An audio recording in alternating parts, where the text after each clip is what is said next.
Terroir, nous on a nos caves à Beaufort à l'intérieur du Fort du Mont.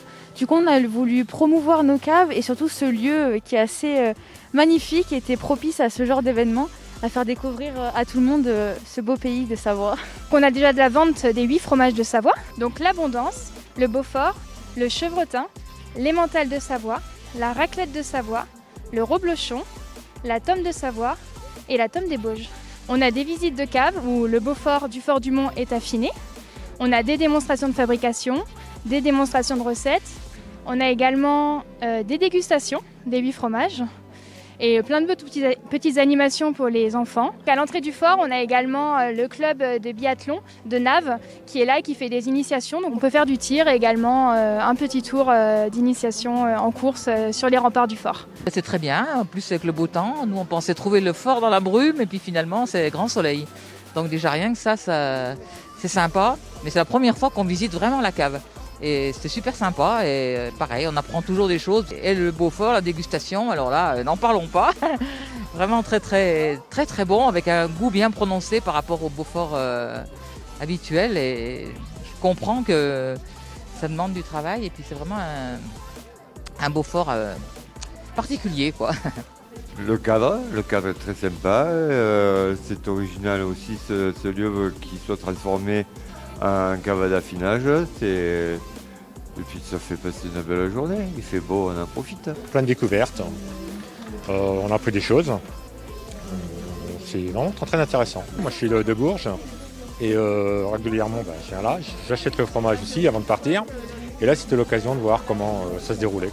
Donc on est aujourd'hui présent pour commenter la fabrication du fromage Beaufort, tout simplement.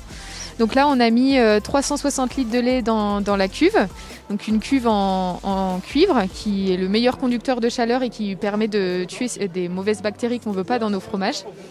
Donc là, on l'a monté à température de 33 degrés pour pouvoir insérer la présure et de passer de l'état liquide à l'état solide notre lait qui va former le caillé.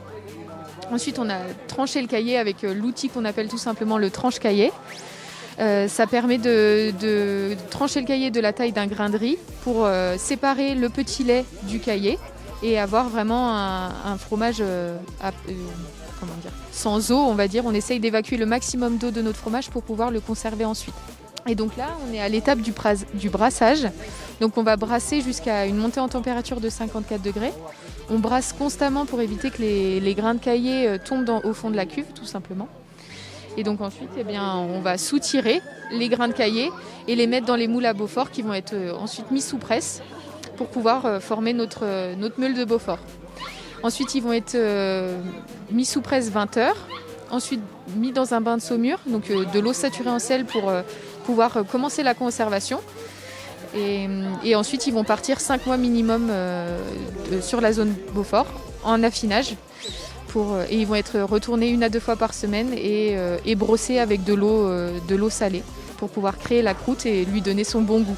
Là, du coup, c'est les dernières visites de l'été et ça reprendra l'été prochain. Donc ce sera remis sur les réseaux et sur tous les sites de Monts et Terroirs. Il y aura aussi l'Aftalp qui communiquera sur nos visites. Et ça reprendra l'été prochain parce que l'hiver, il y a un peu de neige ici, donc pour y monter, c'est compliqué. Donc c'est 45 événements dans tout l'été, donc de juillet à août. Et on finira du coup par l'organisation de la fête des fromages qui se déroulera le 28-29 août à la Clusaz.